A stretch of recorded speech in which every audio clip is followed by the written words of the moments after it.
কেনে পুলিশ কি করলে কাক ডাঙা এসে করতে ঘুরে লেখা কেন কাগজ করা আছে না এখানে সমান করলো তো না আগে তাইলে যা জেসিবি তার সাথে হাত করা আছে সমান করলো না আগে বিশ্বাস করলো না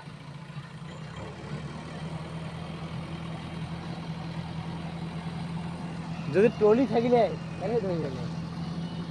এখন যদি ট্রলি থাকিলে ধরে গেলে মুই এলে এমনি করম কি